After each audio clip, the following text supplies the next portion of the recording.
Whoa! Monster Mom Kimberly Sullivan in court today. Waterbury, Connecticut. Kimberly Sullivan arrested in connection with holding her stepson captive inside their Waterbury home for 20 years. She was mobbed by reporters as she came to the courthouse today. I'm going to share what happened, and also her lawyers gave a statement. Some things are going on with her case. Check it out. Excuse me, guys.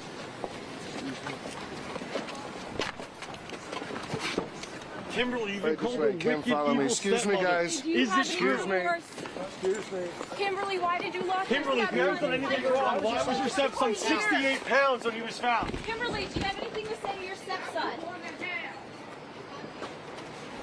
You're a wicked, evil Excuse me, stepmother. guys. Is it true? Kimberly, why did you lock Kimberly, if you haven't done inside your anything house? wrong, your stepson 68 pounds when he was found. Kimberly, do you have anything to say to your stepson?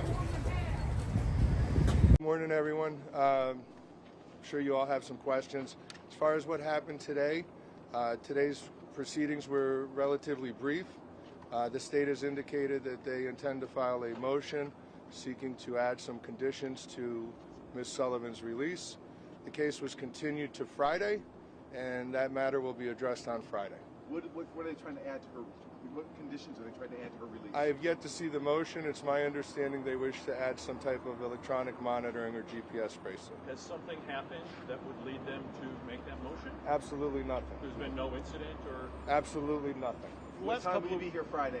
Same time. The last couple of weeks, you said that she's denying the allegations and that she's shocked by the allegations. Do you stand by that? 100%. If that's the case, then how do you explain her stepson being 68 pounds and no one on the planet besides a couple people seeing him for the last 20 years? Well, the great thing about this system is we don't have to explain it. The state has made allegations, and the state has to prove those allegations in court. Those allegations are serious, but those allegations are made by one person. I understand the whole world has jumped on those allegations and has already convicted my client. But the good thing about America is that's not how we work.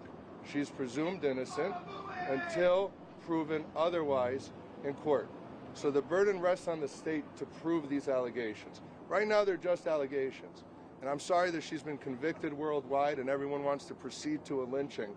But we have a system, she has rights, the same rights that everyone else has, and we intend on protecting those rights and her having her day in court. She's a stepmother. How do you explain the condition of her stepson being 68 pounds? Like I said, it's not my job to explain the condition of the stepson. It's on the state to prove these allegations in court. My client has a right to remain silent. She has a presumption of innocence, and we're going to protect those rights. We're not going to answer specific questions about this allegation or that allegation. That'll all take place in court. Have you been in touch with your stepson? Have you heard from him about his That's it for today. Thank you very much, guys. Thank you, guys. So apparently she goes back to court on Friday. They're trying to get some conditions put on her. GPS. They want to be able to track her movements.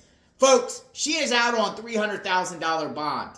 A lot of people thought that was way too low considering she is facing life in prison without the possibility of parole for what she did to her stepson, what she's accused of doing.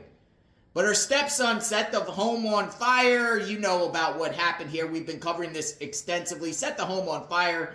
He had enough. He wanted to leave. Set the home on fire so authorities would go there, put the fire out, and then, I need help. I'm trapped. She's been holding me captive for 20 years since he was 11 years old. He's now 32. We won't say the name of the victim, her stepson. This is a wild case. This is one of the most egregious cases I've ever covered, considering when the stepson was rescued, he was 60-something pounds. Like almost like a Holocaust. He wasn't being fed. He was drinking from the toilet. It's scary. So hopefully, yes, I hope they actually deny her bond, but I guess she has a right to some sort of bond. We'll see what happens on Friday when she goes to court, but I wanted to share that information. Oh, they surrounded her, right? Nothing to say, Kimberly Sullivan. We're covering this case extensively. Sub to the channel, hit the notification button. Let me know what you think. We will talk soon. Stay tuned.